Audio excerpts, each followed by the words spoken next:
Thanks, Lars. Thanks, everybody. So we're having a fireside chat, and just to say a little bit about Martin here, he's got quite a CV, and he's a really interesting character, and we're extremely thankful to have him here with us. And during our pre-discussion, Martin was so kind and said, look, try me a little bit, ask provocative questions. So we'll start a little bit slow, but then we take it from there. So to give you a little bit context here, Martin's the VP for autonomous driving at Volvo Cars, and that's probably not the easiest job in the world, but it's a brilliant one. And you're based in California. Your entire family moved there, so you guys are conquering the world from the US West Coast. Let me maybe start by asking, why the US West Coast? I know it's a test market and a launch market for you guys, but why not Gothenburg? Why not Munich? Why not somewhere else in Germany? What's driving you there? I was going to say, have you been to Gothenburg in the winter? I must actually say yes, I did. Attorney-client privilege and confidentiality, I can't tell you why, but life brought me there, but I get the point. Is that it? Is it the sun? No, so I have a global role, but I'm based in California, as you say, and actually the weather is part of it. California is our launch market for autonomous driving. The weather is part of it, but it's also close to a lot of partners that we have there. It's also the fact that legislation is easier, I would say, than in many other countries. And it's also a very good market for autonomous car because the Americans do have a lot of traffic and also a lot of affluent customers who are willing to pay for those kind of solutions. So yeah, that's why. Brilliant. So you've managed legislation, you've managed customers. We have quite a smart audience here. I'm just curious. Can I do a little poll question here, and just raise your hands if it resonates with you? When it comes to AVs, what do you think? What are the main obstacles? Do you think it is legislation? I'm talking about Germany or Europe right now. Is it legislation? Do we need to change this? Who thinks we need to change legislations? Raise your hands. Okay, legislation is good. Who thinks it's the technology, it's the engineers? We just need to maybe put more development into it? Some guys? Very good. What about insurance? Is it the insurance? Are they blocking us from something? Oh, there's an insurance guy there. What about public perception, acceptance? How safe is safe enough? Is that a challenge at the moment? Okay, there we go. So how does that resonate with you? What do you think about? It would be super interesting to see if it's the lawyers who say that it's the legislation and the engineers who say tech. Because I mean, it's probably going to be a bit of both, but I usually point to trust and public acceptance. I think that we really need to build trust both with the drivers themselves. They need to be confident that the car actually will drive itself. You can have breakfast or you read a book and the car is going to drive itself safely. It's also about trust with other drivers, others around the car. If you see somebody reading the paper while driving, you're probably going to be concerned today. So how will that work in a world where half of the cars are autonomous and others are not? And then it's about building trust with the regions, the politicians, the cities. Are they confident in putting these kind of cars on the road? And maybe a few years, a bit more futuristic, will you trust the car enough to put your kid in the car and have them drive your child to school, for instance? Fair enough. Let me pick that up. So just again a little bit, see how it resonates with the room. So if Martin here, you've got a little bit of a feeling what kind of a guy he is. If he would tell you, I've got a Volvo car waiting outside the Hilton for you. You can jump right into it right now. No driver, no safety driver, no teleoperation, no nothing. Fully autonomous. You can drive through Munich, get a little bit of sightseeing tour.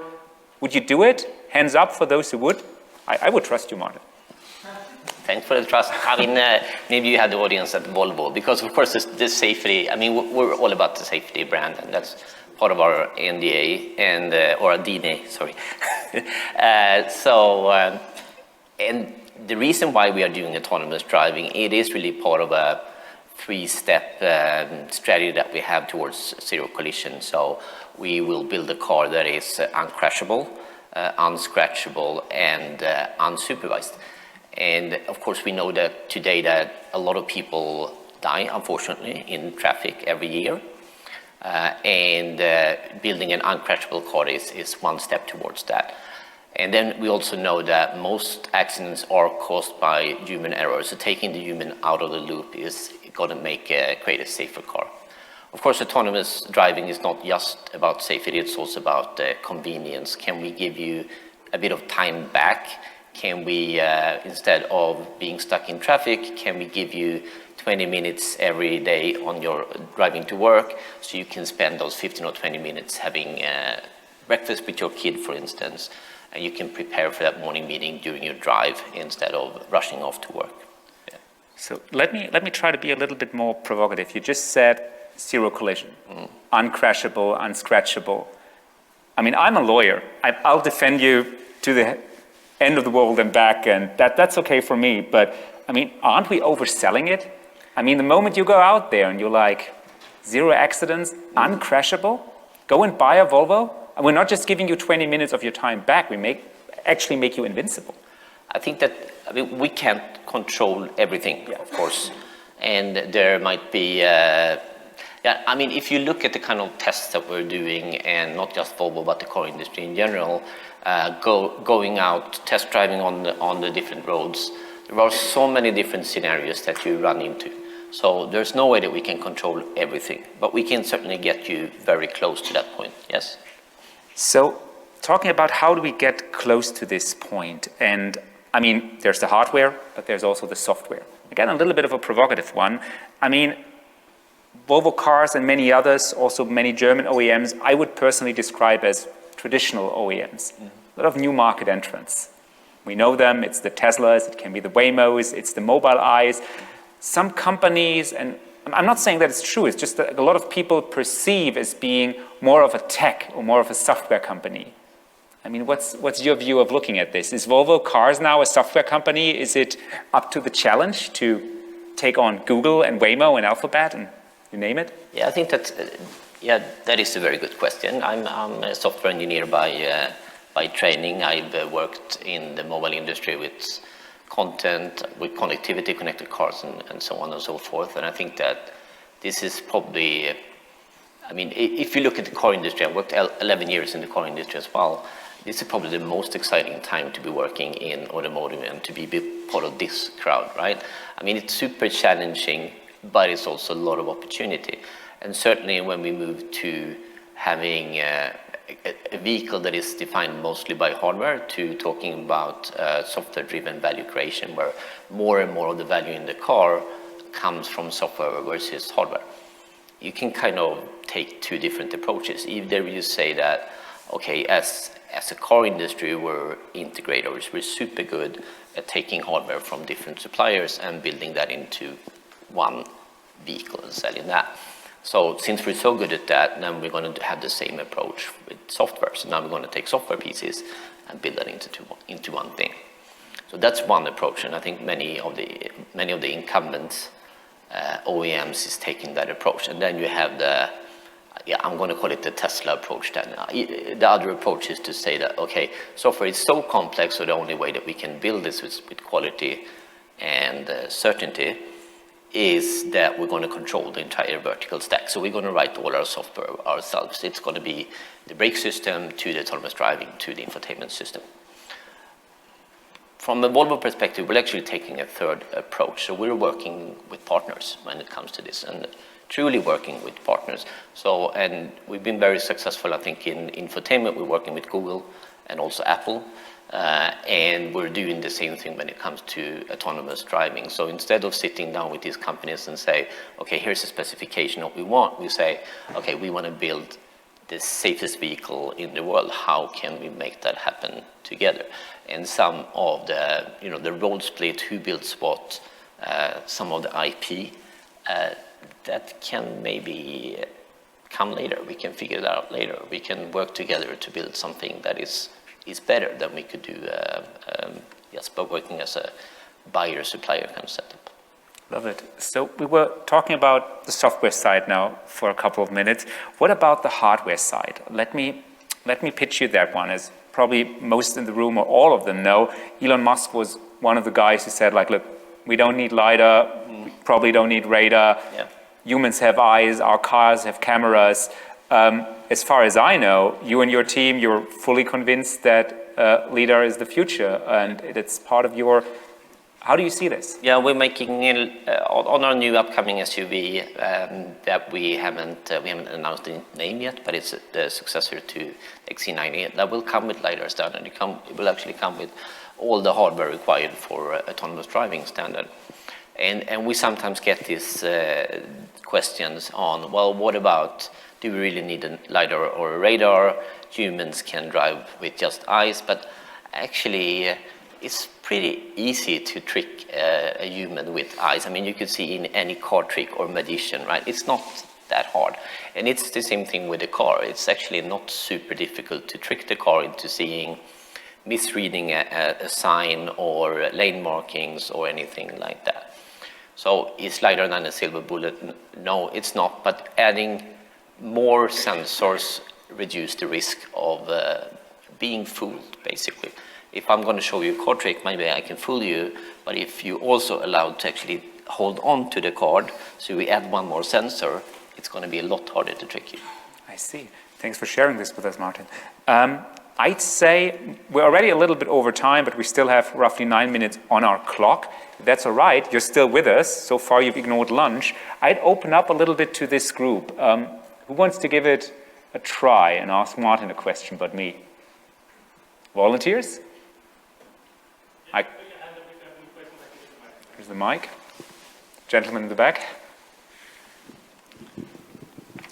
Thank you for the words. Just your opinion comparing riding by train versus in a car which is autonomous. Where do you see really the differences? You know, speaking about gaining time, what do I do with my times? How do you see that? Because these things already exist. Yeah, I don't really see us competing with the train. I mean, the train is by definition mass transit, and I think that for quite some time we're going to have a need for A to B transport. So if you take the train, then you still need to get to the train station. When it comes to autonomous driving, we actually have a dual approach to that. One is this, what I just mentioned, the new SUV where we offer a consumer-facing autonomous driving solution. We're also working with a number of RoboCab or robotaxi companies. Aurora, which used to be Uber, Didi, and Waymo are the ones that are public, where our offer would be a redundant base vehicle and base tech, and they would put their own autonomous driving kit on top of such a vehicle. And from my perspective, I'm convinced that we will have autonomous RoboCabs in the future. Is that 5 years out or 10 years out? We'll see about that. Martin, you just said the train is not the real competition. No. So, I mean, what is keeping you awake at night, you know, from a professional perspective, where you're like, damn, if this Elon Musk guy and his team, if they figure out the camera thing out, we're doomed. Everything we've been doing the last 5 years, we're doomed? Or what is it? What's keeping you awake at night where you're like, if that happens? I think I'm much less concerned about that. I would like us to be faster, not just Volvo per se, but the industries as you know in general. I think that that's going to be much more important than scale when it comes to these things. We're in a transformation. I think that's been a very common theme today and yesterday as well. So it's about speed. When you say speed, race to market, first to market, I mean, what's your personal take on that? At what point in time will we see what? You're testing like crazy at the moment. Yeah. The first deployments are announced. We've just talked about the successor to the XC90. What's your timeline? When will we guys in Europe, Munich, for example, when will we see something? We haven't announced that timing yet, unfortunately. We will do that when we feel it's safe enough. But the trick here is that since we put all the hardware standard in the cars, it will be a soft offer. And once we have validated a solution, it will be available on every new vehicle that we sold with that sensor set. And from your confidence level, again, probably a candid question, you believe Volvo Cars will be amongst the first, if not the first?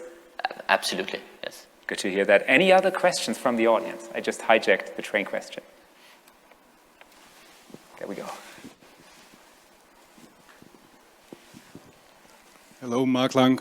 You said you will announce it when you are ready. What are your major concerns concerning the safety that you want to achieve? Is it the sensors? Is it the software? So what are the main challenges to achieve a goal bringing this car to the street?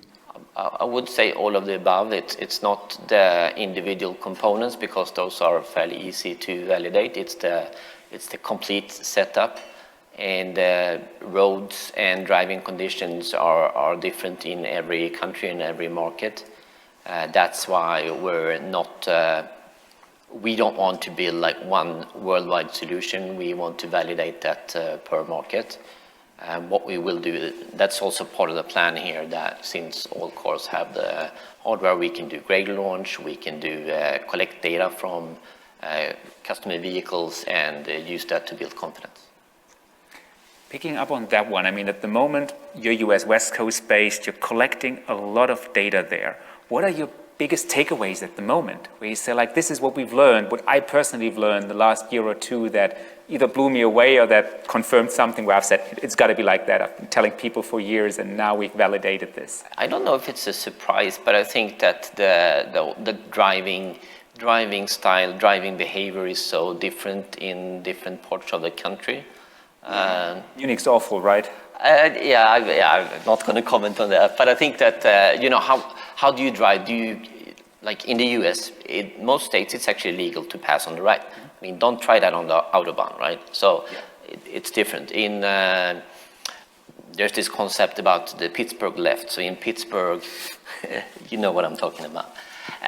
In Pittsburgh and the areas around there, if you're stopped at the red light and you're going to go straight, you just wait for a few 10 seconds and let the car opposite to you who's turning left go first. So you let like one car pass and then you go.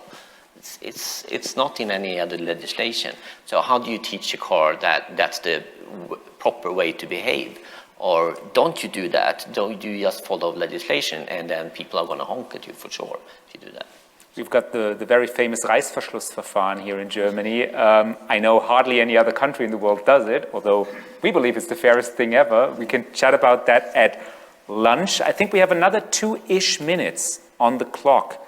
Any other questions from the audience? There were some hands still. There we go.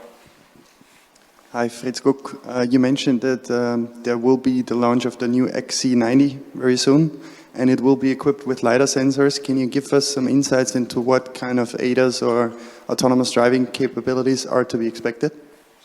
Yes, so that car will have a LiDAR standard. It will have 8 cameras and 5 radars and an NVIDIA-based system. So it will be capable of driving by itself on, for starters, highway scenarios, and then we will expand from that.